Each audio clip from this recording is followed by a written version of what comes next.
बिस्मिल्लाहिर्रहमानिर्रहीम अस्सलाम वालेकुम। मैं हूं आपका मेज़बान साजिद मुंदल। आज 28 अप्रैल है साल 2021। बशीर मेमन का कप्तान के खिलाफ प्लांटेड इंटरव्यू ड्रामा निकला है। साबिक डीजी FIA अपने जाल में फंस गए हैं और आज मरियम नवाज ने वजीर आजम के खिलाफ किस तरह रेड लाइन क्रॉस की है, इस पर भी बात करेंगे। बशीर मेमन साबिक डीजी FIA हैं।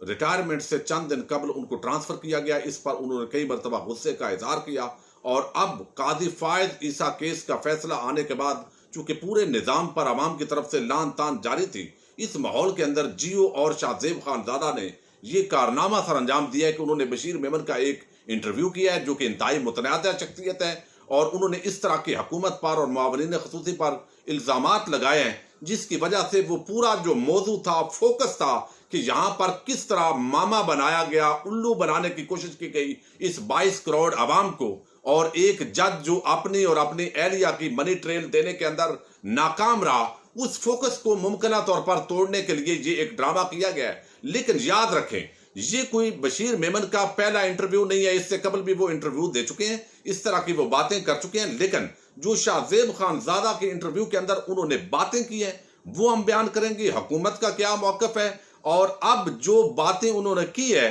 उस तनाजर के अंदर बशीर मेमन जो है किस तरह अपने जाल में फंसा है, ये बात भी हम आगे चलकर रखेंगे। अब बशीर मेमन ने यह कहा है कि वजीर आजम इमरान खान ने जब ये डीजी FIA थे, ज़ाहिर हुकूमत उस वक्त कोशिश कर रही थी कि हमने एहतसाब करना है और ये हमारा नारा है। अब नैब कौन सा केसेस लेगा, FIA कौन से केसेस लेगा और एंटी करप्शन ने क्या काम करना है, ये चीज तो देखी जा रही थी। लेकिन हर महकमे के अंदर जो ब्यूरोक्रेसी है उसके अंदर चूंकि शरीफ माफिया के वफादार बहुत बड़ी तादाद के अंदर मौजूद थे, तो ये हुकूमत के लिए मुश्किलात थी। इस पूरे माहौल को सामने रखना है कि ये उस तनाजर के अंदर ये क्या बात कर रहे हैं। अब चूंकि ये चंद दिन पहले इनको ट्रांसफर किया गया, ये कारकर्दगी नहीं दिखा सके, ये तमाम एहतसाब के अंदर रुकावट पैदा कर गए।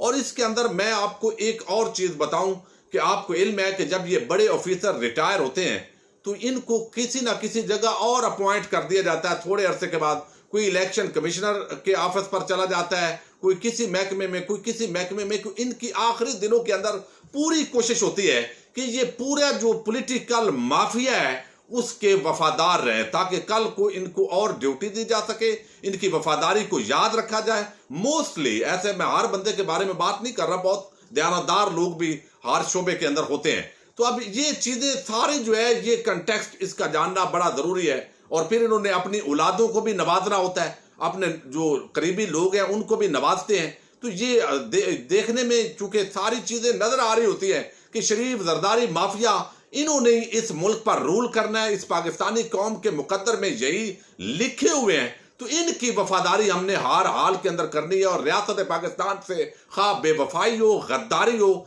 इसका कोई माना इनके नजदीक नहीं होता। अब इन्होंने क्या इंटरव्यू के अंदर कहा है, इन्होंने कहा कि वजीर आजम इमरान खान ने मुझे कहा कि हिम्मत करें, आप कर सकते हैं। क्या कर सकते हैं? मैंने बहुत समझाने की कोशिश की कि FIA के ज़ाब्ता कार में ऐसे नहीं किया जा सकता, ये काम सुप्रीम जुडिशल काउंसिल का है। बशीर मेमन ने कहा कि पुलिस नाफज करने वाला इदारा जो है वो कानून नाफज करने वाला इदारा है, गैर कानूनी काम कैसे कर सकते हैं, वो भी एक जज के खिलाफ। साबिक डीजी FIA ने बताया कि मुझ पर मरियम नवाज को गिरफ्तार करने का भी इल्जाम था।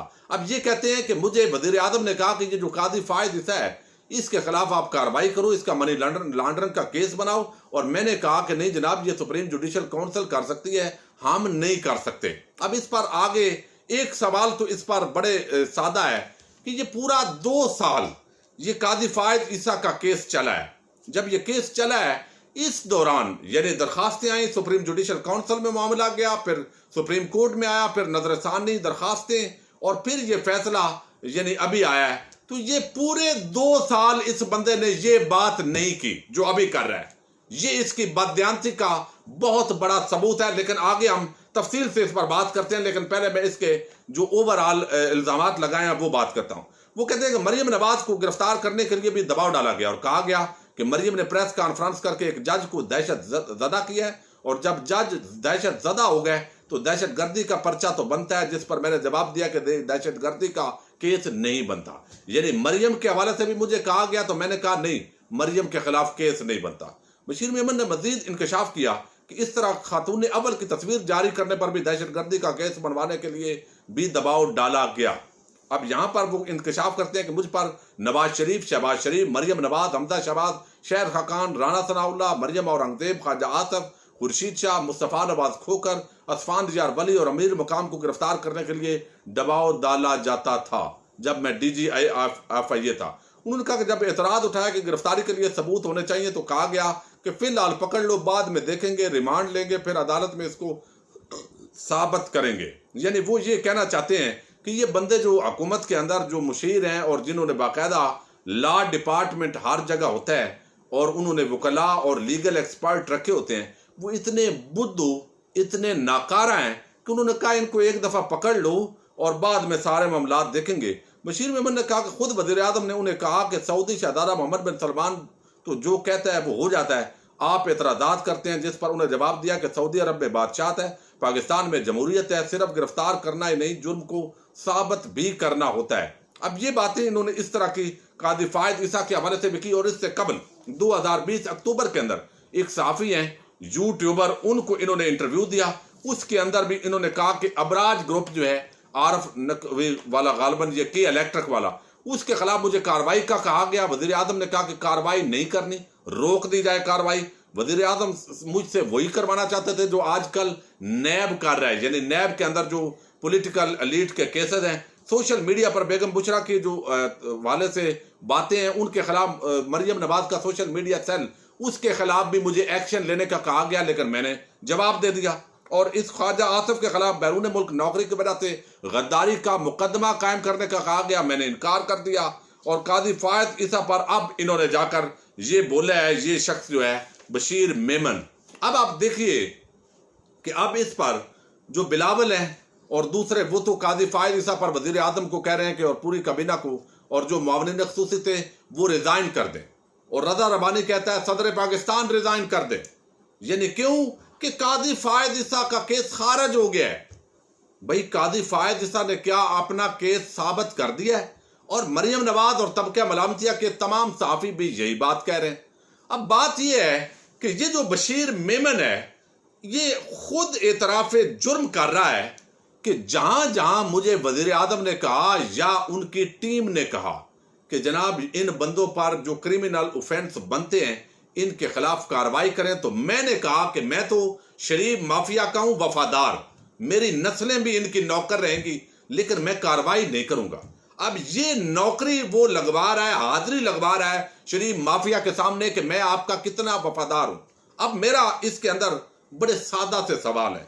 अब अगर ये कहता है कि ये केसेस नाजायज थे और मैंने कहा कि इसका सबूत होना चाहिए, यानी ये साबित करना चाहता है, ये बात करने का मकसद ये है कि शरीफ माफिया के खिलाफ जो केसेस हैं, नवाज शरीफ, मरियम, हमजा शहबाज और ये शहबाज शरीफ और करप्ट जो कैप्टन रिटायर्ड सफदर है, ख्वाजा आसिफ है, ये केसेस नाजायज हैं। तो ये नाजायज केसेस मुझे कहा गया, लेकिन मैंने कहा इसके सबूत होने चाहिए। भाई अब ये आप खुद देखिए कि ये बंदा अपनी ये बातें करके खुद ही फंस गया है अपने जाल के अंदर। कैसे?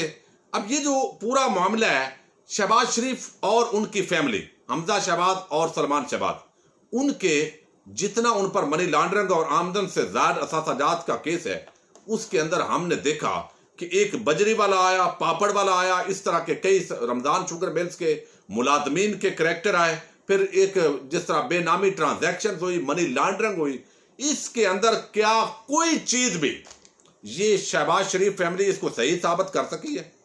इनकी खवातीन, इनका बेटा इश्तिहारी होकर बैर बैठा हुआ है, क्या उन्होंने साबित किया है? कोई पापड़ वाले की जस्टिफिकेशन आज तक जितने नाजरीन है, कोई इन शहबाज शरीफ की तरफ से दी गई है? नहीं, ये पापड़ वाले से, भाई ये तो खुद कोई बिजनेस मैन है, इन्होंने पापड़ वाला बना दिया। ये बजरी वाले के अकाउंट से जो निकले हैं सलमान शहबाज के वो पैसे, टीटीज जो निकली हैं, तो क्या कोई गलत साबित हुआ है इसमें से? तो फिर भाई आपको कह रहे थे कि कौमी चोरों डाकुओं के खिलाफ आप क्रैक डाउन करो, अपनी जिम्मेदारी पूरी करो, जिसकी वजह से तुम गवर्नमेंट से तनख्वाह ले रहे हो। रियासत पाकिस्तान के नौकर बनो, शरीफों और जरदारियों के नौकर ना बनो। लेकिन आपने कहा कि मैं तो शरीफों का नौकर बनूंगा क्योंकि हमें मिलना यही से है और इन्होंने हमेशा रहना है। चूंकि एक थोड़ा बहुत गेम प्लान होता है, जख्मी किया जाता है इन सांपों को, लेकिन फिर दूध पिलाकर इन्होंने हुक्मरान रहना, तो हम इनको नाराज क्यों करें? तो ये बात हुई, यानी ये केसेस जेन्युइन थे और इन्होंने नहीं बनाया। ये अलग बात है कि शहजाद अकबर ने, फरोग नसीम ने और जो मुतलका लोग हैं उन्होंने इनकार किया है कि बशीर मेमन से हमारी इस तरह की कोई बात नहीं हुई, ना ही वजीर आजम से इस मौजू पर उनकी कोई बात हुई है। ये सब झूठ बोल रहे हैं और शरीफ माफिया को खुश कर रहे हैं। ये उनका मौक़िफ़ भी आ गया। लेकिन यहाँ पर मरियम नवाज है, उन्होंने कैलबरी फ्रंट के जिसका हवाला दिया जाता है, क्या वो साबित कर चुकी हैं आज तक? उन्होंने उस पर बात की कभी प्रेस कॉन्फ्रेंस के अंदर? क्या वो सरेआम उसका झूठ नहीं पकड़ा गया? फिर कतरी खात उसका झूठ नहीं था? एवन फील्ड अपार्टमेंट्स क्या शरीफ माफिया के नहीं थे? वो सारी चोरी तो उनकी भाई पकड़ी गई है जिसके खिलाफ आपने कार्रवाई नहीं की। तो इसका मतलब है आप रियासत की वफादारी की बजाय शरीफ माफिया की वफादारी करते रहे। अब यहां पर नवाज शरीफ है, आमदन से ज्यादा सजात, फिर अकामा उसने रखा हुआ था, सुप्रीम कोर्ट ऑफ पाकिस्तान ने उसको नाअहल करार दिया। तो अब क्या उसके जो एसेट्स हैं वो साबित शुदा हैं, आमदन से मुताबिकत रखते हैं? आपका जमीर अगर जिंदा है तो आप इसकी गवाही दे सकते हैं? कोई तबका मलामतिया का सहाफी इस पर बात कर सकता है? नहीं। तो भाई फिर वो बात यानी साबित हो गई कि ये जो बंदा है, इसकी जो स्टेटमेंट्स हैं वही इसका एतराफ जुर्म है, वही रियासत के पाकिस्तान के साथ इसकी बेवफाई का इजहार है। और फिर आखिरी दिनों के अंदर इसको किक आउट किया गया कि तुम्हें ट्रांसफर किया जा रहा है, तो उसका ये बदला लेता है। एक इंटरव्यू उसने पहले अक्टूबर 2020 में दिया और अब खास मौके पर जियो और जो शाहजेब खानजादा है वो जरा मिले और उन्होंने एक प्लान किया कि अवाम तो पूरा अदलिया के और पूरे पाकिस्तान के निजाम पर आवाज उठा रही है, थू थू कर रही है इस गंदे निजाम पर, तो अब थोड़ा इस रुख को मोड़ा जाए। एक तो ये परसेप्शन है। एक परसेप्शन ये है कि शायद एस्टेब्लिशमेंट चाहती है कि ये सारा मलबा इमरान खान पर डले, और इमरान खान पर डले इसलिए इमरान खान की तरफ सारा मामला मोड़ा गया है कि ये काजी फायद ईसा के मामले के अंदर भाई हमारा कोई कसूर नहीं है। ये एक परसेप्शन है, ये सारा कसूर इमरान खान और हुकूमत का किया धरा है, हमारा काजी फायद ईसा केस से कोई ताल्लुक नहीं है। तो उन्होंने अपनी गैर जानबदारी साबित की है। अब ये बात करते हैं कि काजी फायद ईसा जो है उनके खिलाफ मुझे कार्रवाई का कहा गया, और मैंने कहा कि जुडिशल कमीशन का ये काम है। भाई मनी लॉन्ड्रिंग तो वैसे ही आपके जेर असर आती है, फिर ये काजी फायद ईसा की एहलिया का मामला है। तो मुझे ये बताइए कि बिलावल हूं और सारे लोग जो रिजाइन का कह रहे हैं हुकूमत को, क्या काजी फायद ईसा और उनकी एहलिया के लंदन के अंदर 3 प्रॉपर्टीज नहीं है? हैं? आप कहेंगे है। क्या सरीना ईसा ने अपनी मनी ट्रेल साबित कर दी है? नहीं की। तो क्या ये जो पैसा है उनका यानी स्टैंडर्ड चार्टर अकाउंट के अंदर, बैंक के अंदर, क्या उनका काजी फायद ईसा और उनकी एहलिया का joint account foreign currency account का नहीं निकला है? तो भाई जो अगर रेफरेंस हुकूमत कह भी रही है फर्ज माल, एक तो यह है कि हुकूमत ने इनकार कर दिया कि हमने बशीर मेमन से ऐसी बात नहीं की, लेकिन मैं आपको कह रहा हूं कि अगर उन्होंने की भी है तो उसके अंदर कौन सी गलत बात साबित हुई है? कोई हुकूमत का मौक़िफ़ गलत साबित हुआ है? सुप्रीम कोर्ट का फैसला तो एक वैसे ही अभी जो है वो एक बहुत बड़ा एक स्याह धब्बा है इस पूरे निजाम पर। लेकिन यहां पर जो है वो कहते हैं पहले उसने मौक़िफ़ अपनाया, जो एहलिया है सरीना ईसा, उन्होंने अपनाया कि 6 करोड़ 43 लाख की सरमायाकारी की है बैरून मुल्क। दूसरी उन्होंने कहा कि 10 करोड़।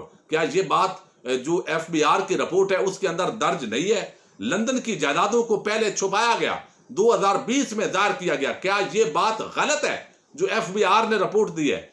यानी कोई अपनी चोर बाजारी और करप्शन का जो दिफा है वो काजी फायद ईसा और उनके खानदान ने किया है कि वो हक और सच की फतह हो गई है।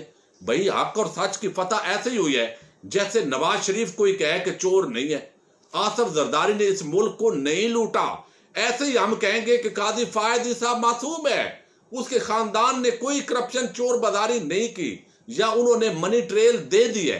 भाई जब कुछ भी नहीं दिया तो इसका मतलब है कि जो हुकूमत कह भी रही थी तो वो इस बंदे को सही कह रही थी, लेकिन ये रियासत के बजाय उनका वफादार बना हुआ था। और काजी फायद ईसा के मामले के अंदर जितने इल्जामात लगाए गए टेक्निकल ग्राउंड्स के बुनियाद पर फैसला लिया गया, और हमारे जजेस साहबान उन्होंने अपनी पार्टी एन मौके पर 2 जजेस ने बदल ली और एक नए जज साहब उनकी पार्टी में शामिल हुए, और ये एक यानी तफरीक वाज़े तौर पर जजेस के अंदर देखी गई। लेकिन ये जितने इल्जामात लगे हैं सरीना ईसा पर और उनके जो खामंद हैं उनका ताल्लुक उसके साथ नहीं है।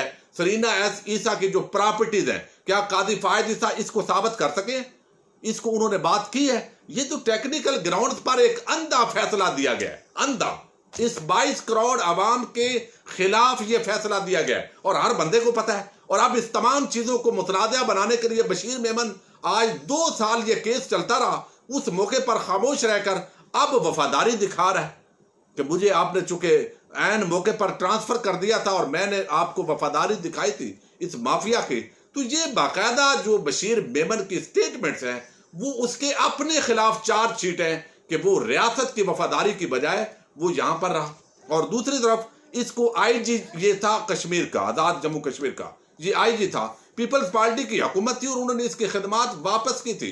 अदालत के अंदर ये बशीर मेमन साहब चले गए।